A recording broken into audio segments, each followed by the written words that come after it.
Hello everyone, DCB here, and welcome to another discussion video.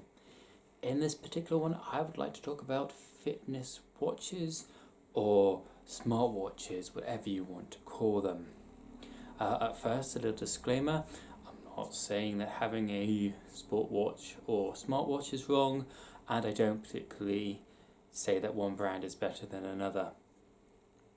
So, fitness watches, sport watches.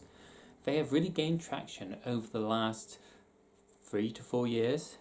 Of course, some of the higher end ones claim to do some more things. And I want to look at this for a minute. Now, depending on the smartwatch, the fitness watch that you have, it either recommends that you do between 10,000 steps and 6,000 steps a day, depending on, of course, the brand and its advice to you. You're thinking, yeah, okay, so yeah, fine, 6,000 steps, yeah, I could do that. Some people will go out and do that number or above that number.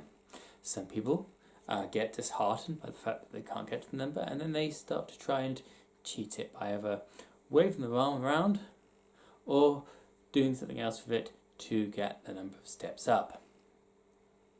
This, however, is incorrect. Depending on what your fitness goal is, depends on what activities you should make and do. For example, if you are training to do marathons, sprints, lots of running activity, then your steps are generally going to be higher because you're travelling a further amount of distance or you're doing a repetitive set of motion. For example, if you're sprinting, you probably do 50 to 100 meters, and you do that 5 times a day with rests in between. If you're a marathon runner, you're training to run a long distance of 26 miles. That's definitely more than 10,000 steps. If you're a cyclist and you've practiced any sort of cycling, then guess what? Your steps are going to be significantly less because you're not actually walking or cycling.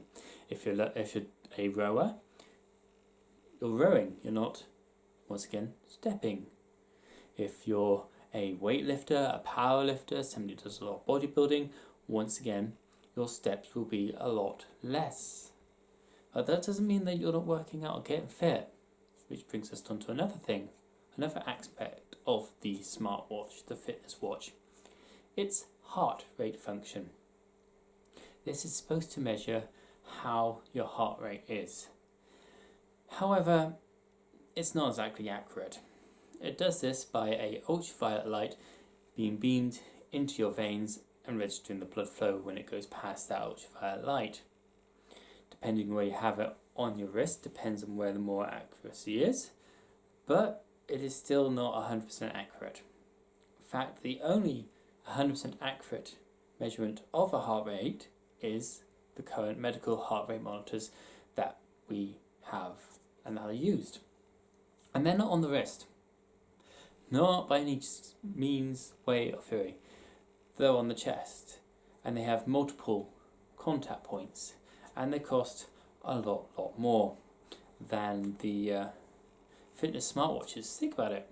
If it was easy and accurate to have 100% accuracy from something on a wrist that cost a fraction of the cost of a heart rate monitor, heart rate machine that they use in hospitals, then surely medical people will be using that in order to save money on the medical equipment and therefore putting it more into the treatment of those individuals.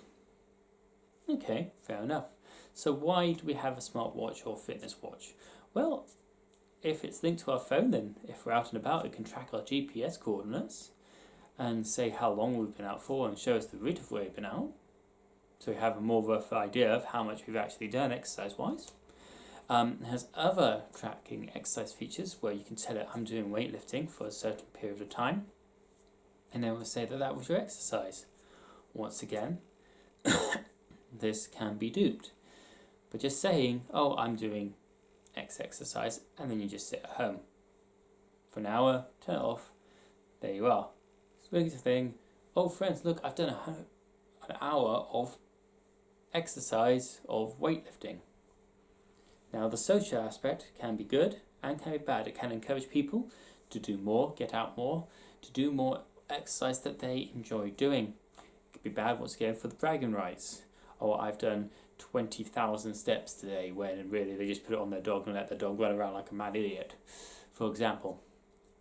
You've also got the interactive capability with the phones, where your messages, your contacts, your phones, stuff comes through on your watch.